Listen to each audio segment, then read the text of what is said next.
Okay, this works. Can you put the light down on halfway, like we usually do?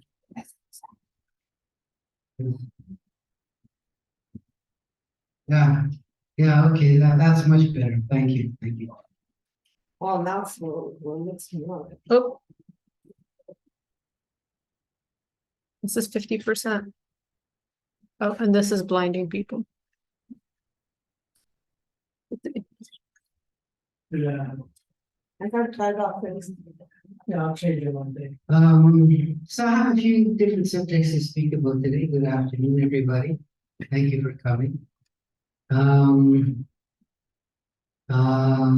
Yeah, that's, yeah. So long as it sort of shines in my eyes, I have to kind of look down a little bit. You don't want to. You know, I'm going to start with yoga number 2 because Are you doing number 2? yesterday was the Yes, okay. the most holy day in the Jewish calendar. And the most, in a certain way, unusual holiday as far as the whole litany of Jewish holidays go. And I think it's worth to reflect on it a little bit because Well, why didn't the calendar of Jewish holidays, first of all, was based on agriculture. Oh, Oh my God. Hey, sorry for that. boy, Okay, is it this? No, No, it's just flashing right out. do something. I think that's in the control room, that's there, that's the thing. So, the Jewish holiday calendar, it was mainly an agricultural calendar, which makes sense, since the people who were living there a long time ago were by and large pastoralists, or they were farmers. And it's normal to have holidays at the beginning of the season, at the end of the season, middle of the season. And that was the rhythm of the Jewish holidays. So Passover, Shavuot, and Sukkot. Those are the 3, we'll call them pilgrimage holidays. Those were the holidays when Jews who were living in Palestine made a pilgrimage to Jerusalem with their offerings to get the blessing from the priest, to give their offerings, sometimes to pay their taxes, and then they would go back. The holiday of the New Year was a holiday which was mentioned in the Bible as the day of blowing the shofar. It doesn't mention anything about being a new year, because as far as the Jewish agricultural year is concerned, the year started in the spring. So yeah, it's okay. It's in my eyes, but it's okay. So the month of Nisan, which is the month in which Passover appears, was the first month of the year. At some point or other, much later on, they changed the new year to be in the month of Tishrei, which is the one that comes in the fall, which has no logical sense of being a new year starting in the fall. But in any case, that's what they did.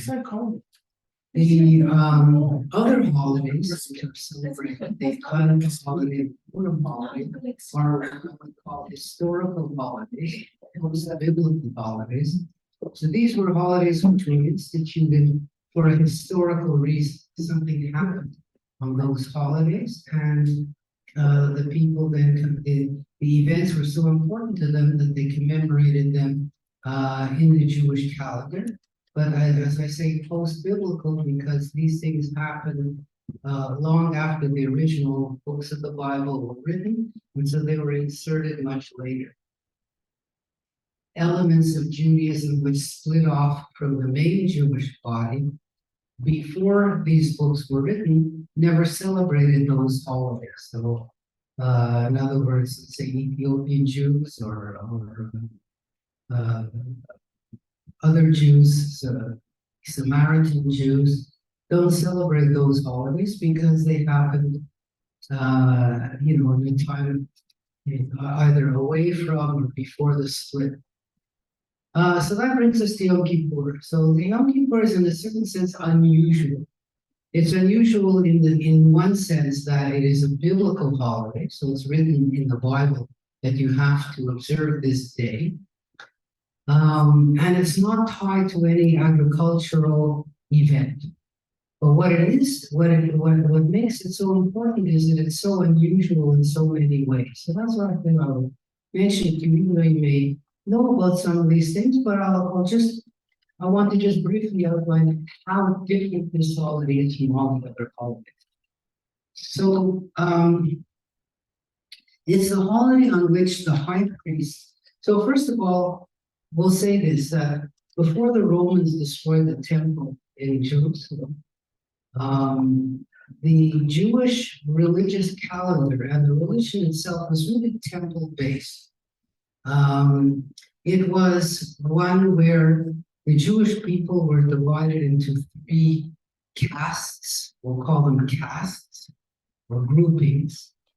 One caste of which came from the tribe of the Levites. So there were originally 12 tribes. And when the Jews came to settle in Palestine, only 11 of these 12 tribes got a land portion. And that means that those 12 tribes, the 11 of the 12 tribes settled in a specific place within, we'll call it Israel, within Israel.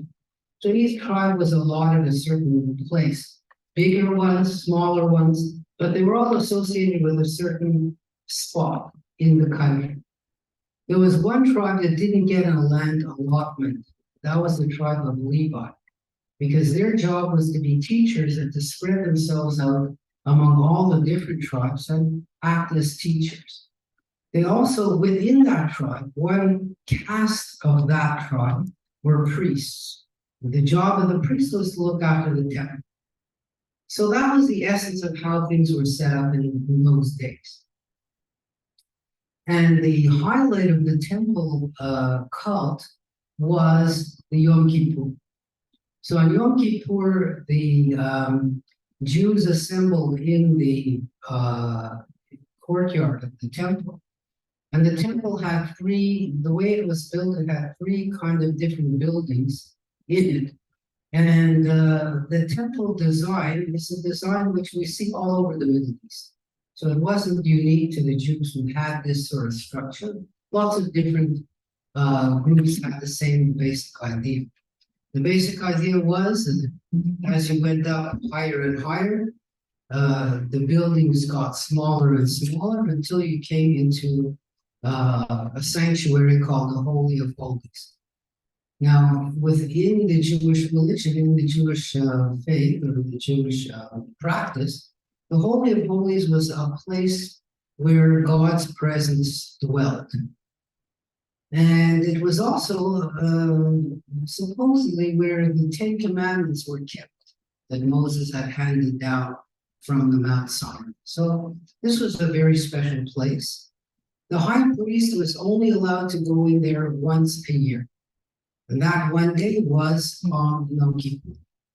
So no one else was allowed to go in there because it was that holy. Only the high priest could go in. So as it's mentioned in the prayers on Yom Kippur, before the high priest went in, they tied a rope around his leg, so that if somehow or other he should die, have a heart attack or something, in the Holy of Holies, they could drag him out because nobody else was allowed to go in. And that's where he made his once yearly communion with God to ask forgiveness for himself and all of the people of Israel. So that's how Yom Kippur became such an important day. Also, there were many sacrifices, animal sacrifices that were done on that day. And to commemorate that list of sacrifices, Yom Kippur is the only day in the Jewish prayer calendar that you have 5 different services taking place, 5 different, we'll call them services or prayer sections, prayer services. Now, the other thing about this Yom Kippur Day is it's the only day on which, when the priest came out of the temple, he spoke the name of God itself. So you know that in Jewish calendar and in Jewish practice, we never say God's name. It's written down, but it's never spoken. And Yom Kippur, the high priest actually said God's name. And to this day, observant Jews, they never write the word God, G-O-D, they put G-D. And in Hebrew, even the substitute names for God are only spoken in prayers and not in regular conversation. They would change the name of God to the name. They would say the word the name, because the name means God. So that's how they do. So they keep that thing. Also on Yom Kippur, another special event occurred, that in the temple times, they took a goat and they tied a red cord around the goat's neck and they sent the goat away. And that's where the word scapegoat comes from. So the idea was, of course, that you pile all the sins of the people on the goat. And then that goat goes away to the desert and takes away all the sins with it. So there's another practice that was just done only on Yom Kippur. Also, they blew the shofar on Yom Kippur, which was beside Rosh Hashanah, the only time that it's blown. The idea of fasting comes from the restriction that was saying that you should, the Hebrew was saying you should torture your souls. And the rabbis interpreted torturing your souls to be fasting. The other prohibitions beside fasting are not wearing leather clothing, not bathing, not putting on perfume, and not having sexual relations. So these are all the restrictions that were added to what Yom Kippur is all about. And it's the only day that if Yom Kippur falls on a Shabbat, that you have to, Yom Kippur takes priority. So in other words, you're allowed to fast on Shabbat, even though Shabbat is normally a day when you're supposed to be eating and enjoying yourself. It's also the only time when the Talit is born at night. So lots of different things happen on that day.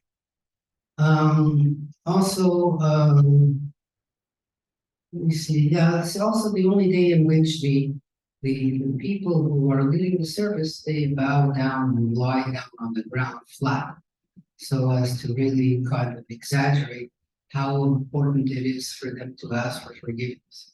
But lots of different things are special about Yom Kippur, and these are some of them. But this Yom Kippur was recognized by the United Nations as an official day of a holiday, so that supposedly no meetings are supposed to take place on Yom Kippur. So it has this kind of international recognition. Of course, it was the day that the war started in 1973. Some of you saw the movie Golda. You realize that the Egyptians took advantage of the kind of 100% stoppage day in Israel to surprise the Israelis by crossing the Suez Canal on that day, which they succeeded in doing. And the movie tells the story of what happened after that. In Israel, about 70% of Jewish people, say they fast on that day. So in other words, it's a day when even most people who are secular will kind of take the day off, and the streets are usually quite empty and there's no traffic there, and it's a kind of a special quiet day in Israel. Of course, now everything has changed, times have changed, and we'll get into that just a bit later. I was reading quite an interesting article, which was asking the question of how do we know, or how is it that, in other words, the Jewish religion as practiced this goes back quite a long ways. But how do we know when they actually started practicing the religion the way we know about it? And the theory that this writer said was that it's relatively recent. In other words, even though we know that the Bible was written down, was compiled somewhere around 400 and something BC, and it was written long before that, written down long before that. But his theory was that the Bible, which lists a whole bunch of different religious practices, that those practices weren't actually done until relatively recent times. In other words, in the times of the 200 BC, when the Maccabee family took over the kingdom and sort of kind of re-established or reinvigorated Judaism at that time. So that was his theory, based on a bunch of different things. Some of the things that it's based on is that they stopped making images with people and animals around that time. That in households, in Jewish households before that time, they were always very often accompanied by little idols, little statuettes of foreign gods, Baal and Astarte, for example. These are gods that are found all over the Middle East and found among Jewish households also until around that time of 200 BC. So anyway, that's his theory. Whether it's true or not is not that interesting. What's much more interesting is how did the Jewish religion survive once the temple was destroyed? So I said it was a priest-based religion, a sacrifice-based religion. The temple was destroyed in 70 AD. And what happened, or how was it that the religion managed to survive once the whole basis, the foundation, the underpinning was taken away? And, you know, if you are familiar with the Bible, such a large part of it deals with what's supposed to go on in the temple, which sacrifices are supposed to be made and when, and the role of the priests and all this type of thing. And even in political life, in those days, the position of the high priest was like the leader of the whole people. So once the temple was destroyed and the high priest has nothing to do anymore, how is it that this religion managed to survive? So this is a whole story in and of itself, how religion was transformed from a kind of physical, temple-oriented religion to a spiritual, philosophical, and prayer-oriented religion, where the place of doing this didn't matter. So in other words, you could be praying anywhere and not just saving your prayers to go to Jerusalem to offer your sacrifices. And this is the way the religion managed to survive because of this complete transformation. Anyway, that's a story in and of itself. Let me just see what other notes I have. I think the most important thing the most important thing about Yom Kippur nowadays is that nothing happened on this day. In other words,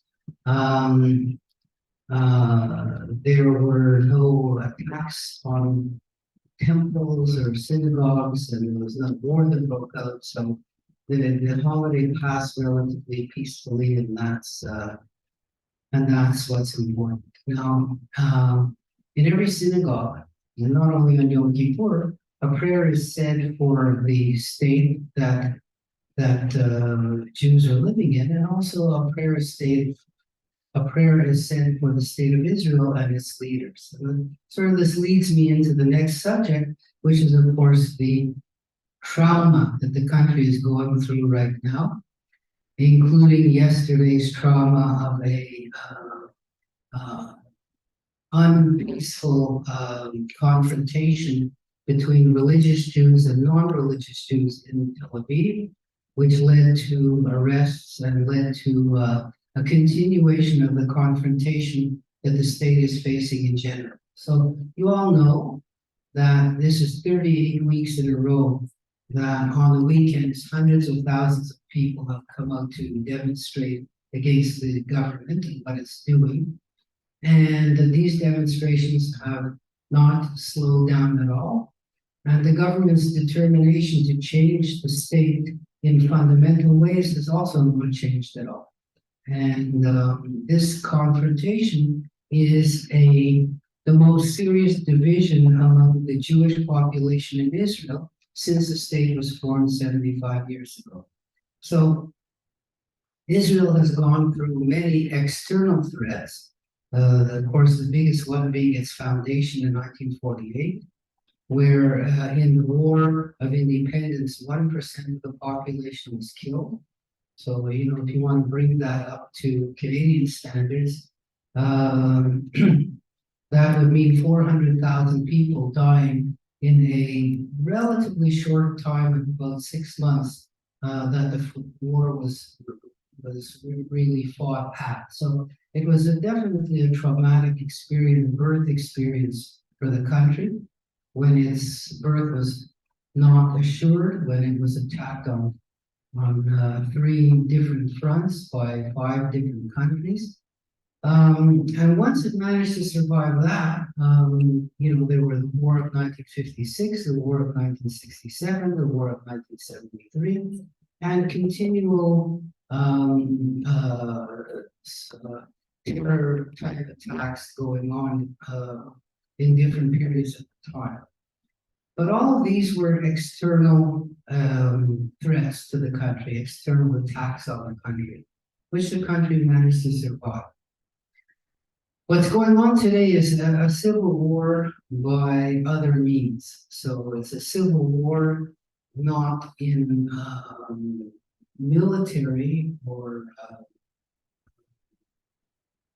what do you call it? Violent attacks resulting in deaths, but it's a civil war on a political sphere and on a non-verbal sphere, but a civil war nonetheless. So I'm going to just outline here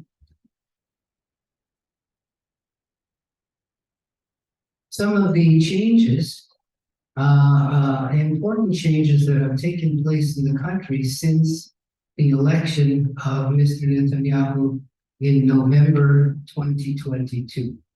So we're coming down, we're now sort of the end of September, so it's just about 1 year that this new government has been in power. And it tried, and in some ways did fundamentally change the nature of the country. Every government has a political platform and a mandate. Sometimes they fulfill the mandate that they promised. Usually they don't. Usually they make promises and never do anything about them. But this government has tried and to fundamentally overturn the way that Israel has been going since the foundation of the state. It's important to understand that when Israel was founded in 1948, there was no constitution set up. Normally, when a country is started from scratch, they say it's useful to have a constitution that sets out the parameters of the country. And we in Canada had our constitution in 1867 when the country was founded, called the BNA Act, the British North America Act, which set out the sort of structure of the country, how it was supposed to be governed, what was the division of powers between the provincial authorities and the federal government. And that was the sort of blueprint of the country. Not a complete blueprint, but a blueprint. In the United States, the Constitution was written down shortly after the country was founded, based on extremely detailed and difficult discussions among the founders of the country as to what sort of country it should be. And again, what would be the division of powers between the states and the federal government, how the leadership was supposed to be created. And then there were 26 amendments to that constitution over the years, dealing with all kinds of subjects like the freedom of speech and freedom of association, who had the right to vote, women's rights, the prohibition of alcohol, the taking away of the prohibition of alcohol. All of these things were major questions that were decided and set about as constitutional amendments. And the whole idea of a constitution is that it's supposed to be hard to change. It's supposed to be something that really is like a blueprint for building a building. You have your blueprint first, the architect designs the building, writes down all of the parameters of the building, then the building is built. As possible, once the building is being built, to change the blueprints, but it's hard because you've already started building the building and you don't want to make too many changes, otherwise you'd have to knock the building down and start all over again. So that's what a constitution's role is. Israel did not have a constitution when it was made. And the reasons for that are very cogent to what the crisis is that's going on today. Because the religious people in Israel said that the Torah should be the constitution of Israel. If God already told the Jewish people how to govern themselves, and it's not up to a secular authority to sort of challenge God's will and to make up a constitution on its own. And so the government agreed at that time, well, okay, we don't want to kind of start a civil war just when the country is being formed. We just won't have a constitution. We'll figure it out as we go along. Now, of course, not having a constitution is a problem of its own, because it means that there is no blueprint for how the country is supposed to govern itself. And this blueprint is something that got figured out kind of bit by bit. At some point or other, the Israelis decided to have what's called basic laws. The basic law was supposed to be something like a constitution, but not a constitution. So the sort of the basic democratic principles were enshrined in the basic laws, but there was no real kind of there was no real formula to decide, well, how do you change a basic law once it's put into effect? How to add more basic laws, and who's to decide whether the government is in violation of one of the basic laws that it already passed. These are some of the problems that were that existed.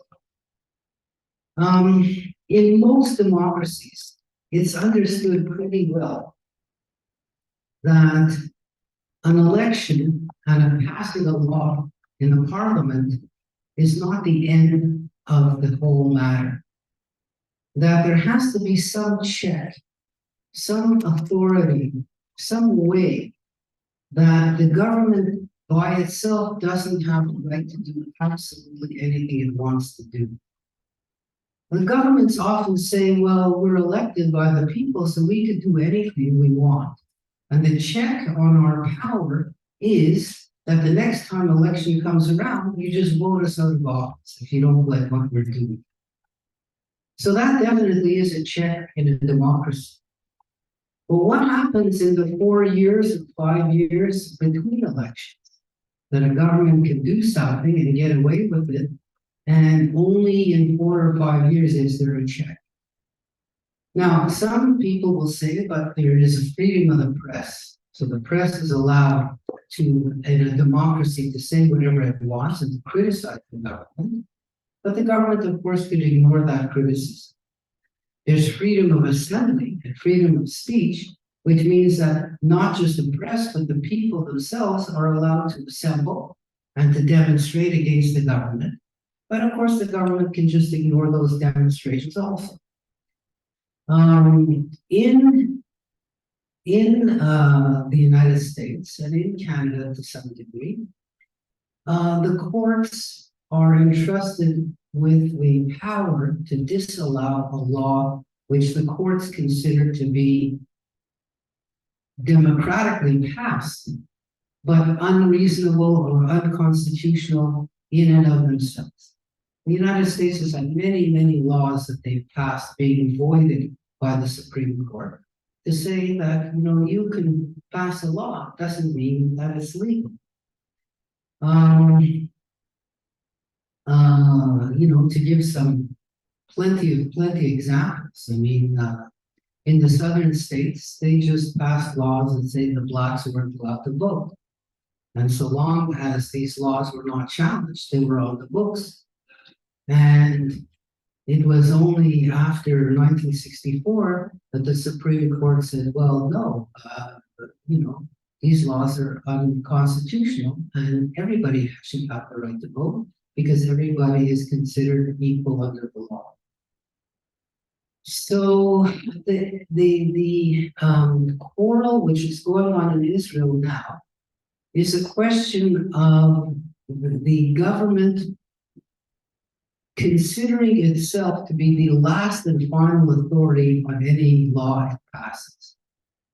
That the Supreme Court of Israel should not be allowed to disallow a law based on what the Supreme Court thinks is legal or not. Because the government says, we were elected by the people.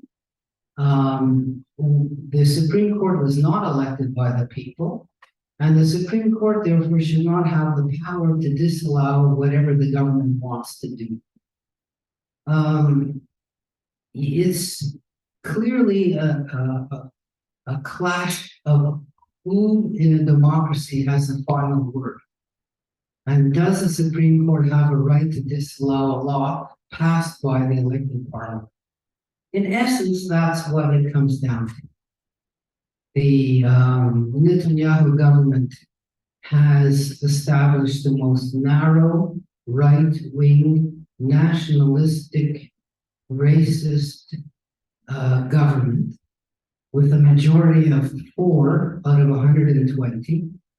And that government says, it doesn't matter if we have a majority of 4 or a majority of 120, we still have the power and we want to be able to do whatever we want. And the people who are opposed to this say, yes, you're elected, but it doesn't give you the right to do anything you want. If you were to pass a law, for example, saying that Arabs in Israel, who are 21% of the population, from now on don't have the right to vote because this is a Jewish state. It's for Jews only. And we want to take away the right of Arabs to vote. And if we just pass a law saying from now on, unless you're a Jew, you can't vote, we're allowed to do it because we're the government. Who's to say no?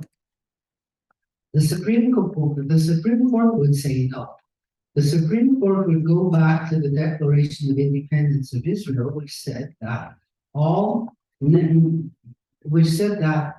even though Israel is founded as a Jewish state, and that is part of the Constitution of Israel, the foundation principle of Israel is that it's a Jewish state, recognized by the United Nations as a Jewish state.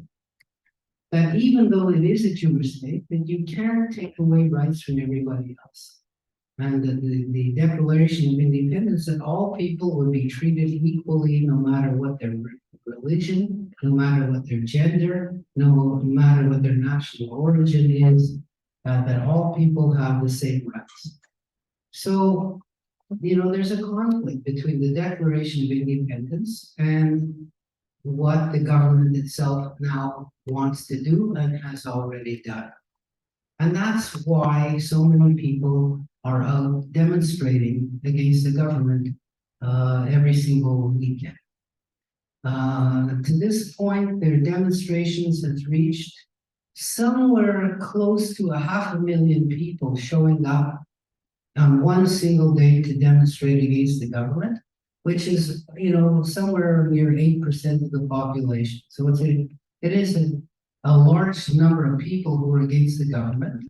But the government still says, listen, we're elected and you're not, so too bad for you. You want to have kick us out in the next election, go right ahead.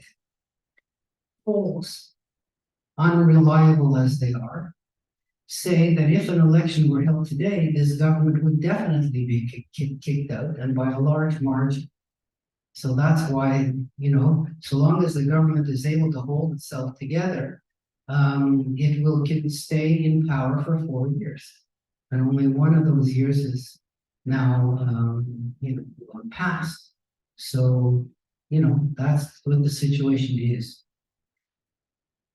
So, let me just give a little bit of a taste of why the people are so upset practically. So, in other words, we know now that sort of from a political standpoint, from an ideological standpoint, the people who are demonstrating against the government are against the government because of this idea of a monopoly of power. So now, what did the government do with the power that they have? This is what I'm going to sort of tell them about.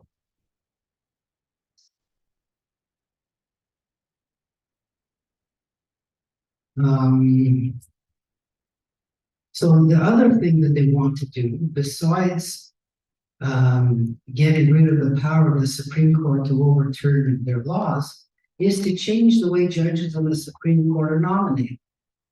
We know in the United States how President Trump naming 3 Supreme Court judges has had a huge effect on what these judges have decided. One of the most famous ones is the abolition of the right for a woman to have an abortion. So, in other words, it's not just up in the sky who gets to be a Supreme Court judge. If you name enough Supreme Court judges with the same philosophy as you, they will change everyday people's lives. And the government of Israel is not content with saying that we don't have to listen to the Supreme Court. And as an insurance policy, they say, well, we want to nominate who is on the Supreme Court, because they regard the Supreme Court as being a bastion of liberal values, and the government says we're not a liberal government. In Canada, fortunately, we don't have these kind of, we also have a Supreme Court. The Supreme Court also has the last say on any law that's passed in the country, but we don't have a political Supreme Court. The Supreme Court here is nominated, the candidates for the Supreme Court are nominated by law societies, by university, law faculties, by judges themselves who were already judges who can say, I have a great person for the Supreme Court. And there's a whole list that's presented to the Prime Minister, and he can sort of pick and choose here and there, but the lists that are presented to him are not his lists. They're something that he could look over and make recommendations. But it's not up to the government itself to decide solely who gets to be on the Supreme Court. It's a kind of a collaborative effort where the government has a finger or a thumb on the scale, put it like that. But Mr. Netanyahu doesn't want to put a thumb on the scale. He wants to put a foot on the scale. That's the difference.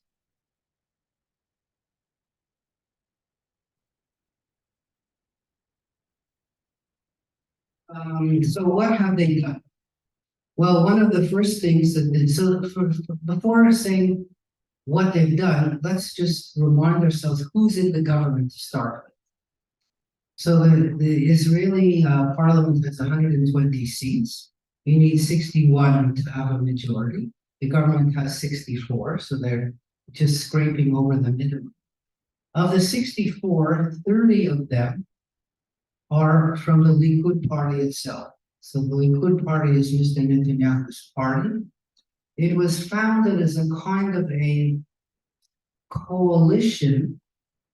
The word Likud means a kind of a combination, call it a tying together. And this tying together is of 2 streams. One is a nationalist stream, and one is a small L liberal business oriented group. Over the last 10 or 15 years, the nationalist wing has taken over completely, and all of the small L liberal people have been more or less pushed out. So it's a nationalist government. Nationalist meaning, strongly expansionistic, anti-Arab in general.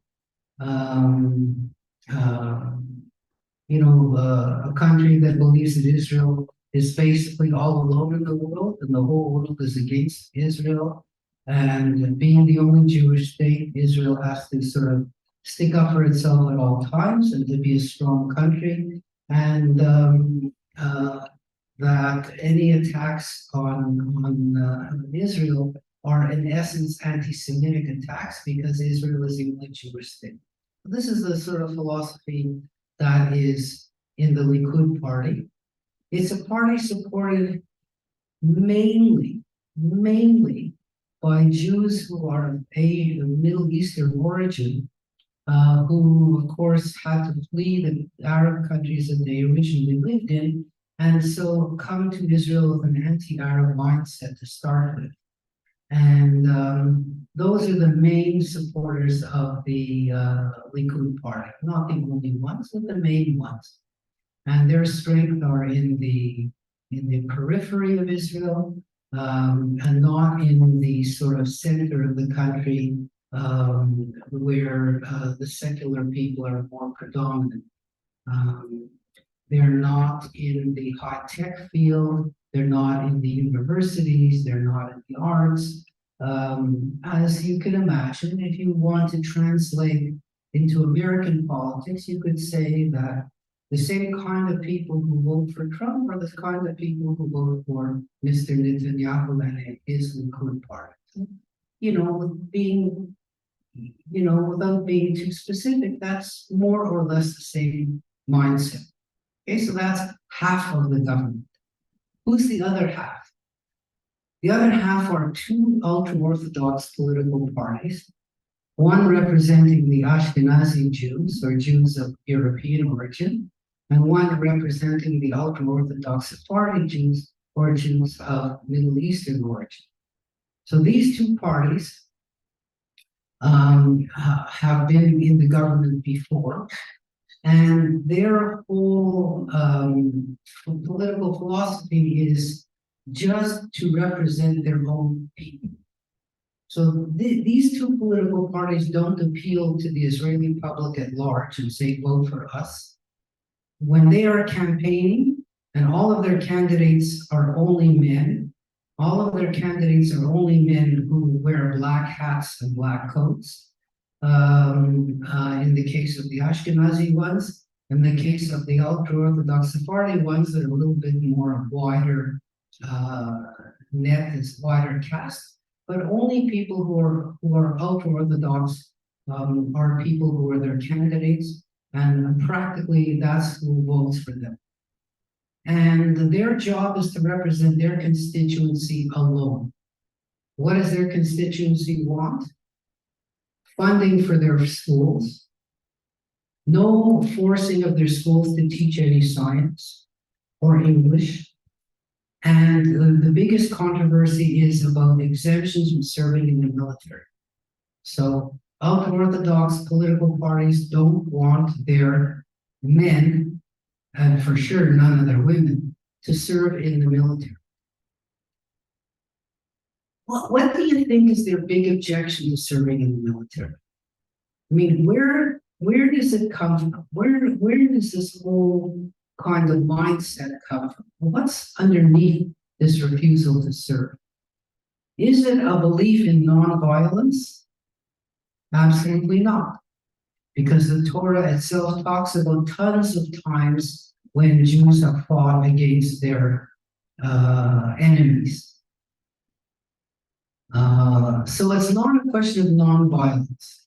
In the American, again, to take the American example, there's a lot of people like Quakers and Amish people who are ultra religious, who were ultra religious or who are ultra religious, who say, my objection of serving in the military is I don't believe in violence. So this is absolutely not what these people are motivated by.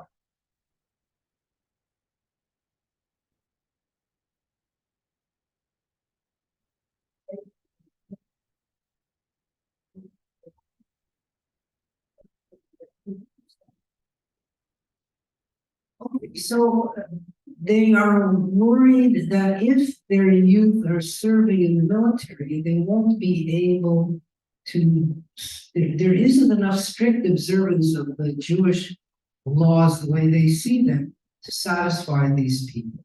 In other words, we all know that Jews have to eat kosher food. That's true. The army's food is completely kosher, but according to the standards of the army and not according to the standards of the chief rabbis, number one. Number two, you're right. Let's say, for example, in prayer times and prayer observances, they won't be able to observe the laws exactly as they have to be. But I would say that this is a kind of a, let's say, if you want to scratch your ear, it's doing this. So in other words, it's relevant, but it's not the real reason. Yes. No.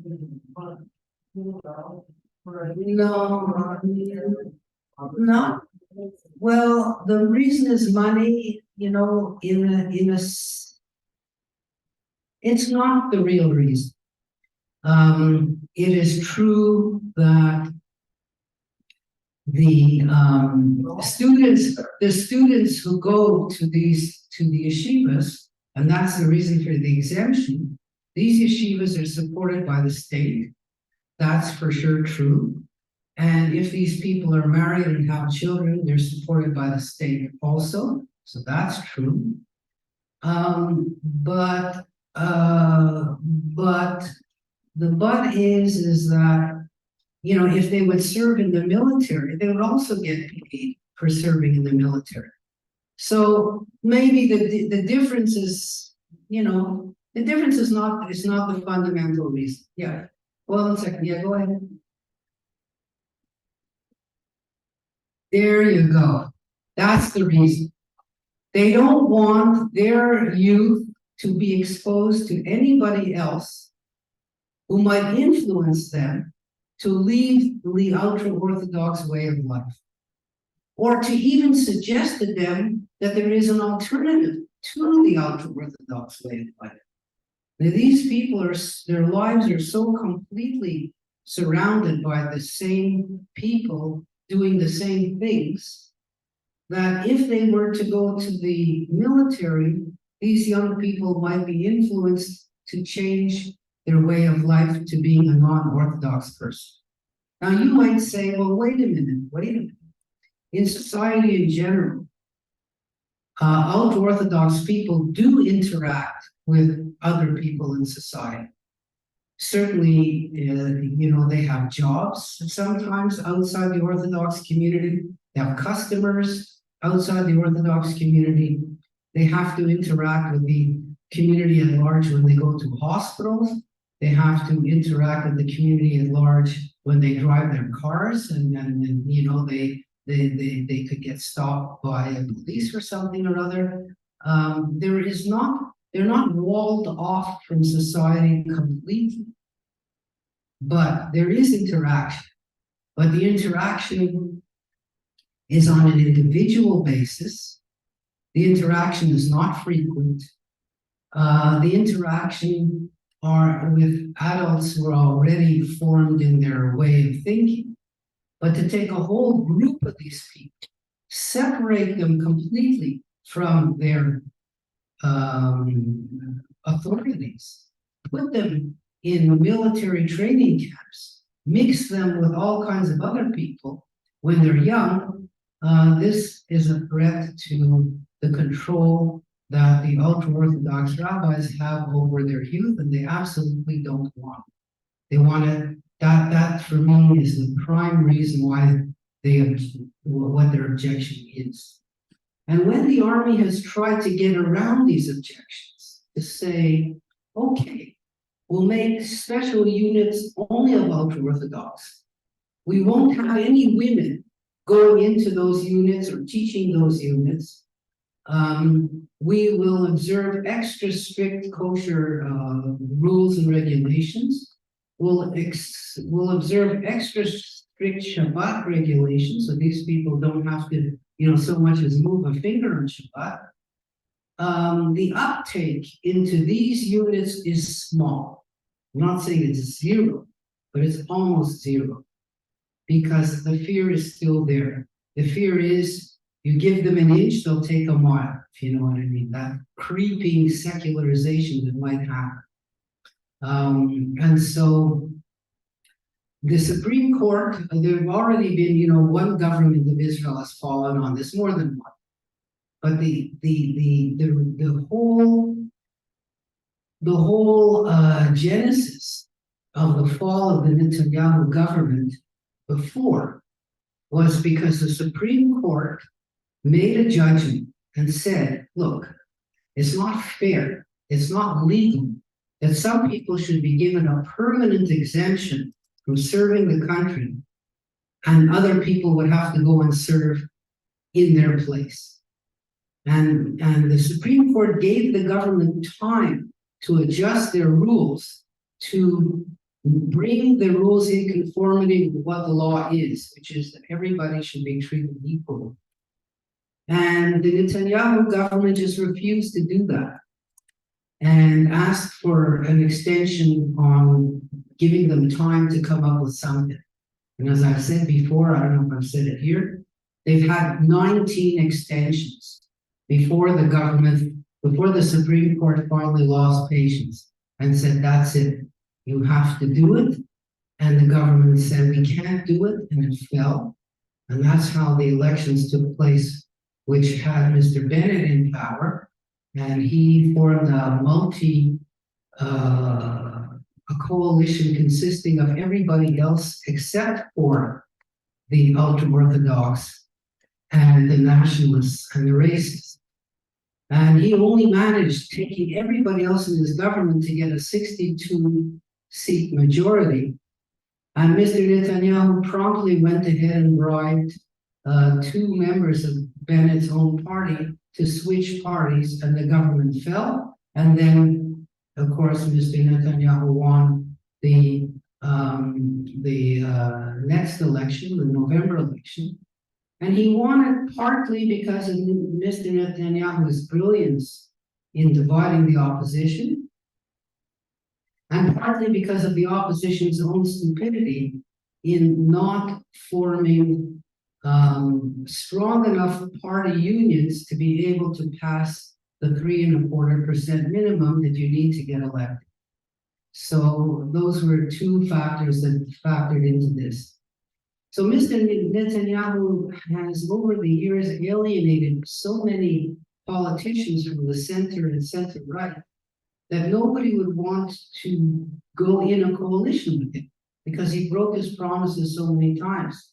He made promises to serve as a prime minister for only 2 years, and then to allow someone else, Mr. Gantz, to serve as the prime minister.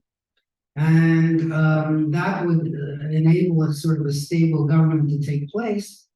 But he made a condition on that, and this condition was, so long as we pass the budget, then we can go with this rotation, because if there's no budget, then there's no blueprint for how the government should spend money.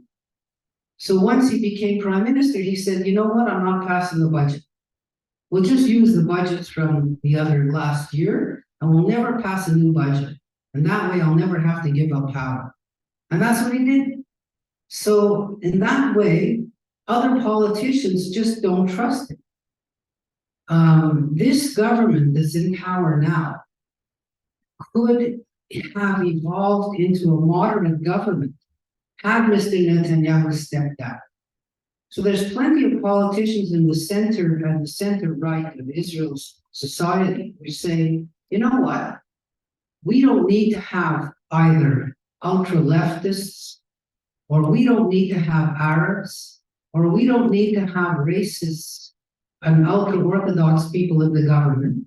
We can make a government with a sort of big, broad center of Israeli society on one condition, that Mr. Netanyahu is not a prime minister. And his own party knows it. But since he refuses to step down, the government is stuck with the friends it has. So who else are in the government besides these two ultra-Orthodox parties? There is a union of two parties. One party is an outright racist party called Jewish Power. Imagine if you had a party in the American government called White Power. I mean, how would the rest of society look at a government that has a party called White Power? So this party is called Jewish Power. And this party stands for making Arabs in Israel not welcome in the society. So that's one thing it stands for. The other thing it stands for is in the West Bank, or the territory that was captured by Israel in 1967, that the Arabs should be kicked out of that territory as well, and Israel should annex it and take it over and make it part of the country. So that's their strategy. It's led by Mr. Ben-Gvir, who was convicted of racism so bad that he wasn't allowed to serve in the Israeli army. Imagine the Israeli army will take, anybody come, they have to.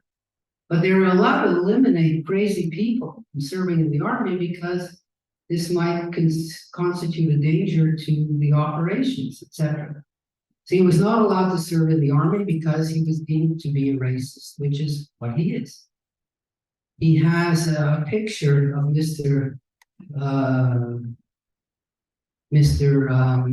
Dwoskin, who murdered 29 Arabs in cold blood while they were praying in the tomb of the patriarchs in Hebron. He was, of course, killed in this operation. But, he's considered a hero by the far right of Israel, and including by the minister of the police right now, who has his picture on his wall. But that's how racist he is. He thinks that any Arab who lives in Israel, these are Israeli citizens, 21%, should not be allowed to vote unless they swear a pledge of loyalty to the state. Now, the ultra-Orthodox who refused to serve in the army, who the most extreme of them refused to recognize Israel altogether as a country, who never sing the national anthem, who never fly the Israeli flag. These people are fine. But the Arabs who were there beforehand, in other words, who were the, we'll call them, I won't call them the original inhabitants of the country, but they've been there for a long time. That these people should not have any rights because they're not Jewish. Anyway, that's his gang. His associate, Mr. Smotrich, represents the settlers who live in the West Bank. So there's now 600,000 of these people living in what used to be the West Bank of the Jordan River, and who's also religious but not ultra-Orthodox. And so his party is an associate of the Jewish Power Party, and those are the last two constituents of the government of Mr. Netanyahu. And he asked or forced these two parties to get together to make sure that they would pass over the limit of 3.25% in the previous election, which they did. And now in the last election, they did really well. And they have 14 seats together. And so that's the constituents of his party. He's got in the two ultra-Orthodox parties and the two racist religious parties, and that's his government. So that's why it's so right-wing, because he's got no center people in it, and nobody else would want to work with him. So that's who the government is. So let me get back to Okay, I'm not gonna speak for so long because we'll continue this another time. But some of the things that they've done.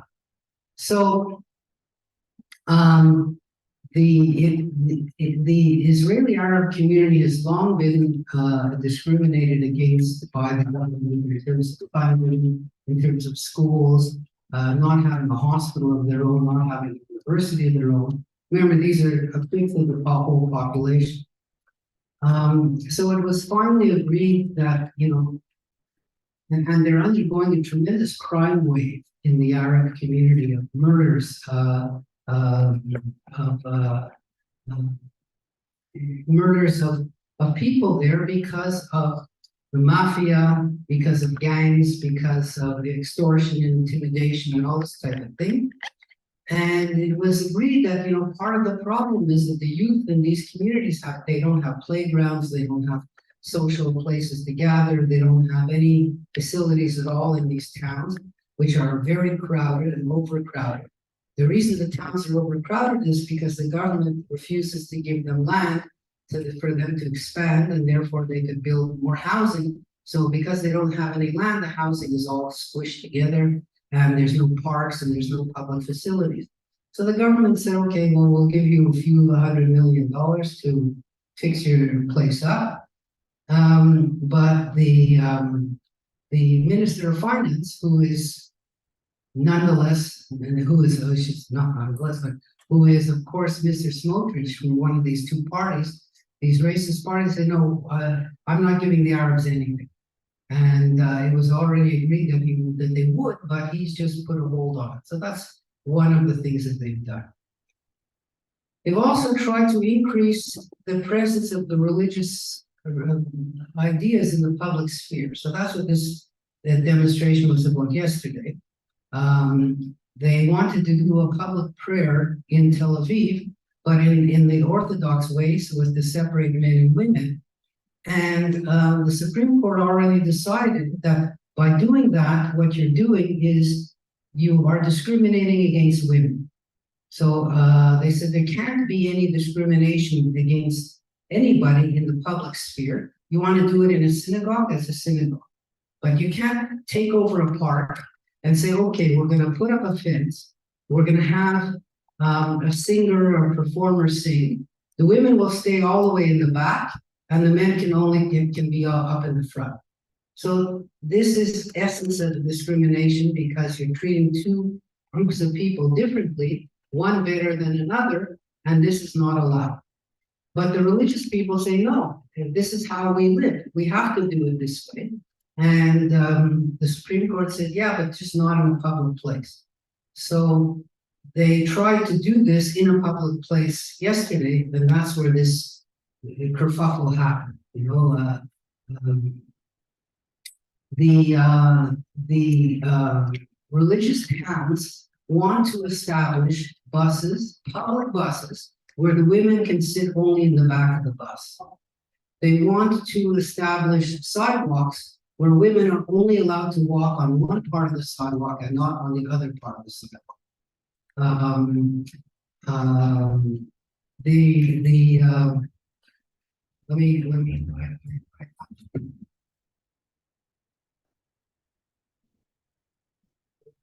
That Shabbat should be so strictly observed so that, for example, Israel has a phenomenal light rail system. The light rail system is like a kind of a subway, but it goes, on the surface. Now, there has to be maintenance of these subway cars. The ultra-Orthodox say, well, and so normally the subway, these cars don't run on Shabbat. So Shabbat would be the day that they have maintenance should be done on them, right? The ultra-Orthodox say no. You do maintenance only on a regular day, so there'll be no public transportation on a regular day, so that we can do maintenance on Shabbat, and on Shabbat nothing happens. So that's they've made it much more strict as to when airlines are allowed to operate on Shabbat. It used to be, so long as an airline took off before Shabbat starts, that it was allowed to land on Shabbat. Now they say no planes landing on Shabbat, unless it's absolute evading type of thing.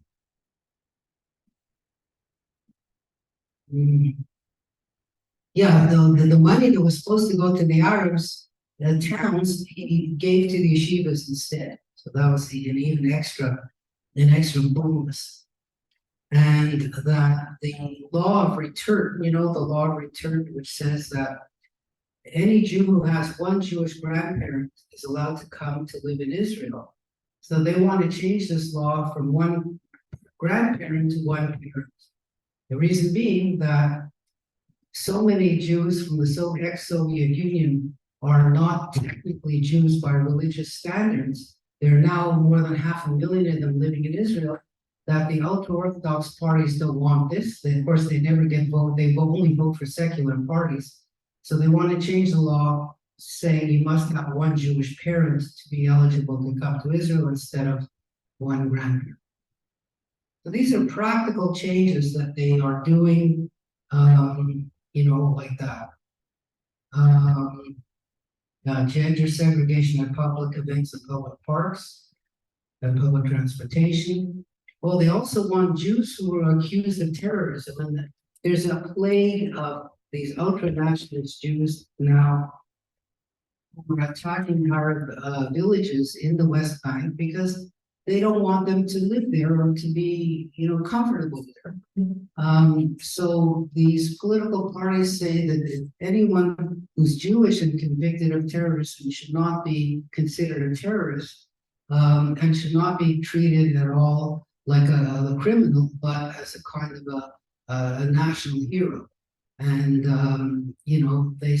they're outraged that these people should be given prison sentences, and they're the public security minister is Mr. Ben-Gvir himself, who is, like I said, a convicted racist.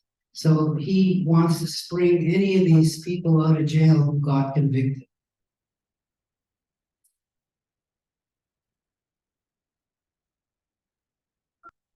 Kashrut supervision should go back to the rabbinate and not to individual rabbis.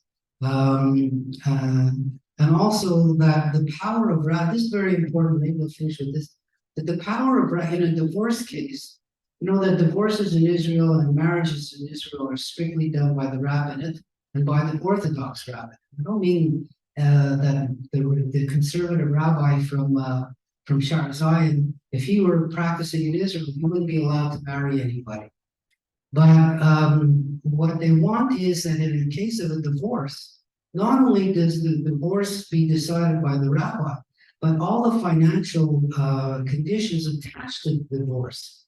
So in other words, division of property, division of pensions, children's visitation rights, all of these things. In other words, a divorce has to be a religious divorce, but all these other things could be decided in the regular court.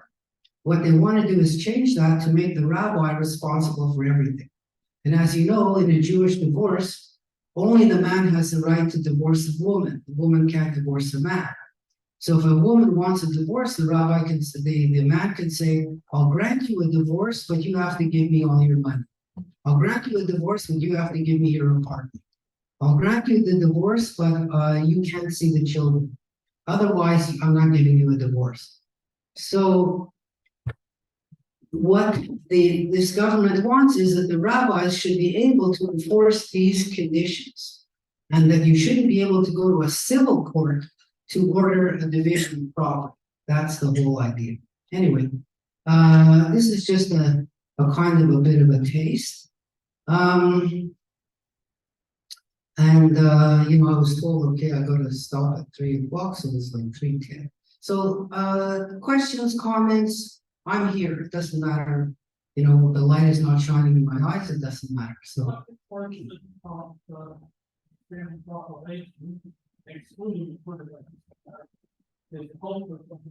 So great question. How do these divisions break out? So there are censuses that are taken. Of course, the censuses are self-reported. In other words, they can ask somebody, are you ultra-Orthodox?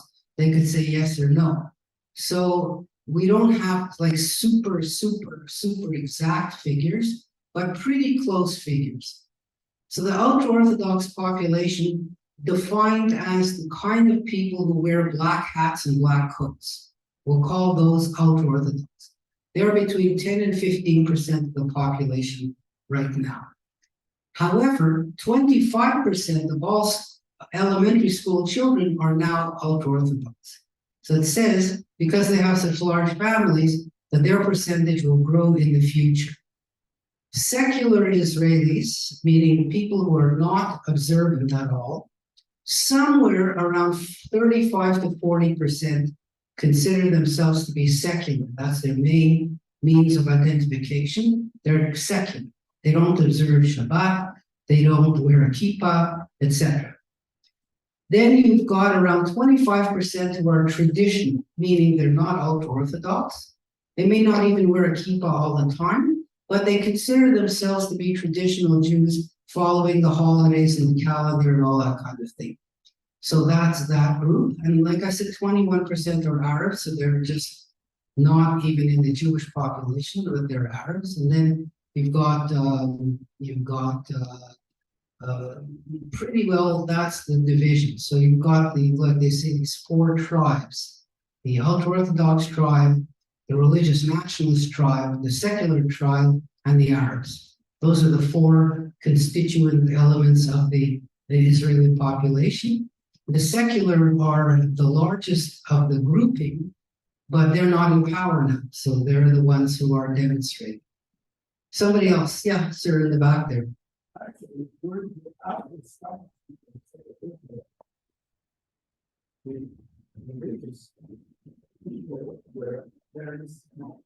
Yes, they were.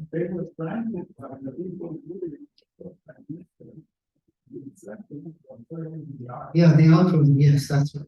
So the proportions have changed over the years, fast forward, absolutely for sure. The exemption for yeshiva students serving the army, when the state was established, was 400 yeshiva students were given an exemption in 1949. Today, 60,000. It just gives you an idea of the difference in the number of how many people get exemptions.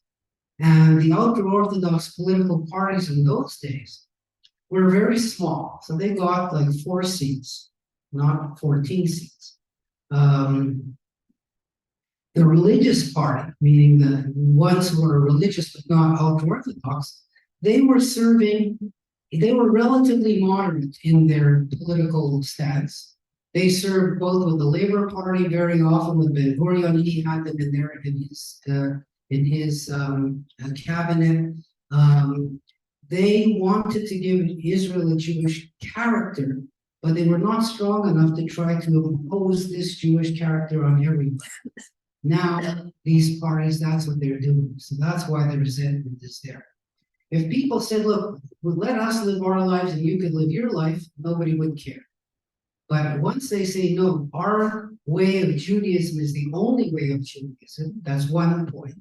Because over the years, the non-Orthodox forms, in the old days, either you were religious or you were not.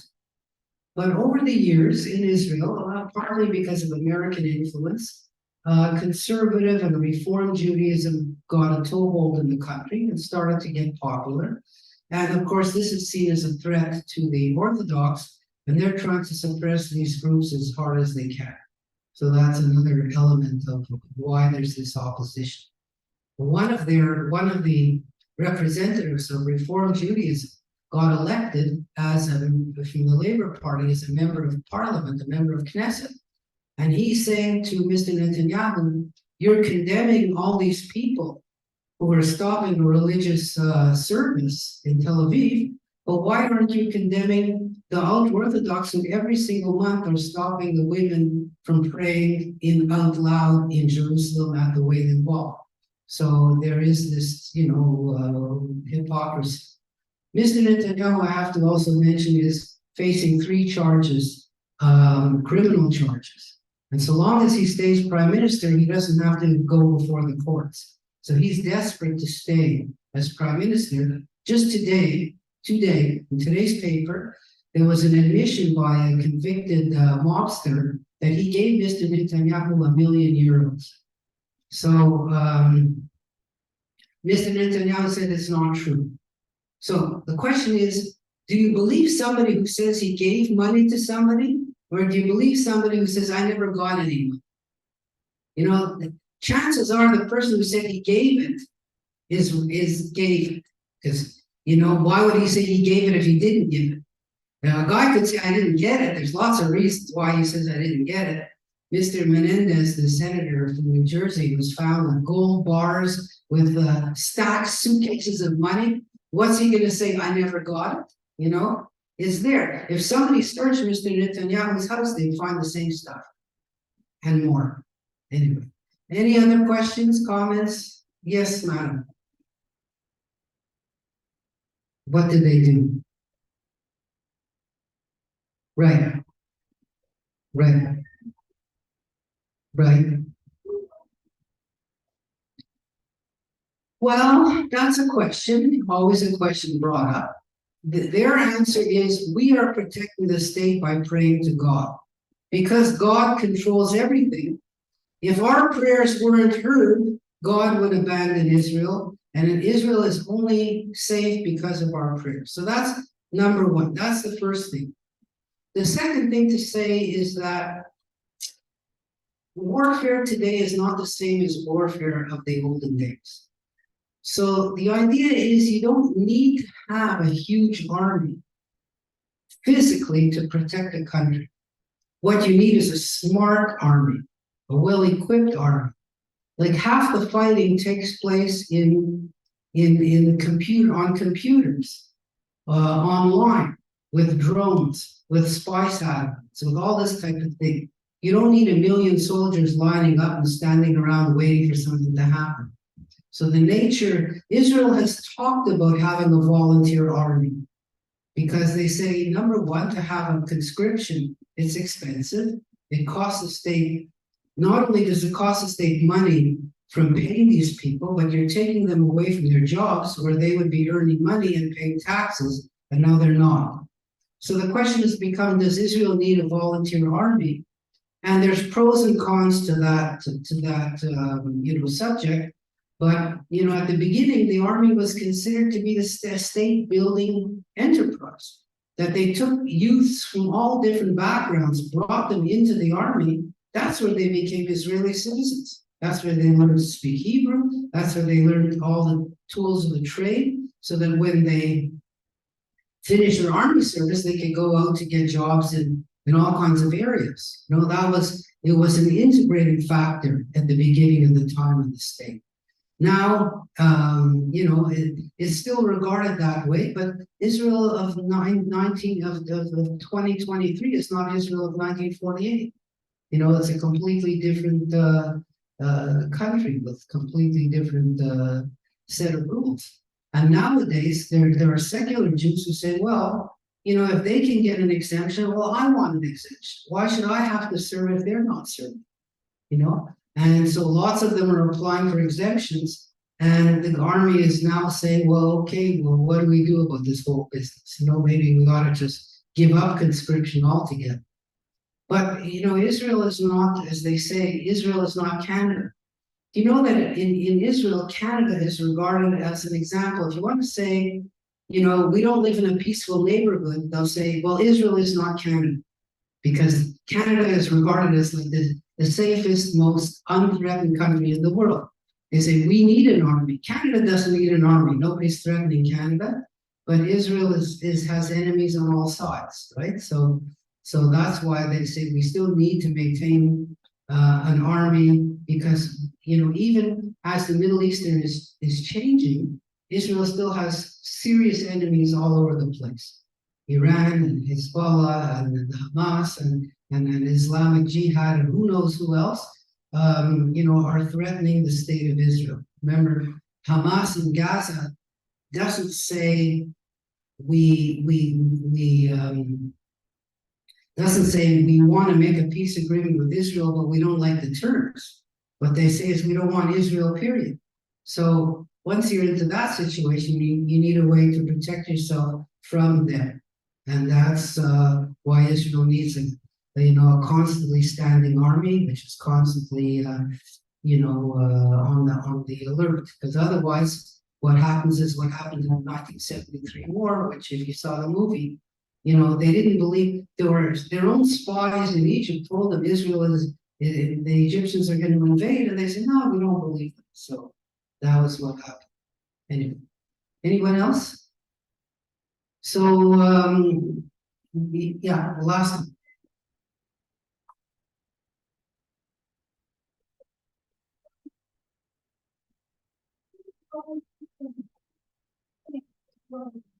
Well, that's right. I mean, let me just say that the resentment is not just because they don't serve in the army.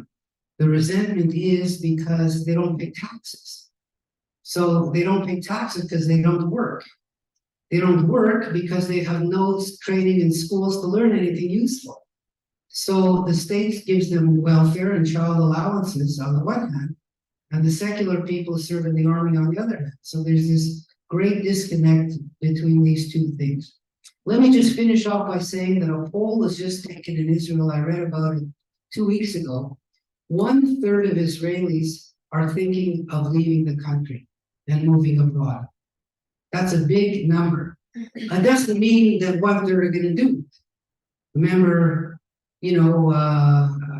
after Bill 101 was passed, there were polls taken, and more than 50% of English Quebecers said, "Well, we were going to leave," and a lot of us did leave, but not half.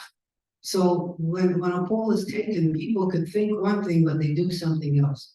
But it's an indication of how completely this government has changed things to the point where the high-tech industry has warned the government that high-tech people are leaving. The Bank of Israel, governor of the Bank of Israel said this is a disaster for the Israeli economy. The Israeli stock market has gone down more than any other major stock market this year in a real country. And I'm not talking about Zimbabwe or some stupid country like that.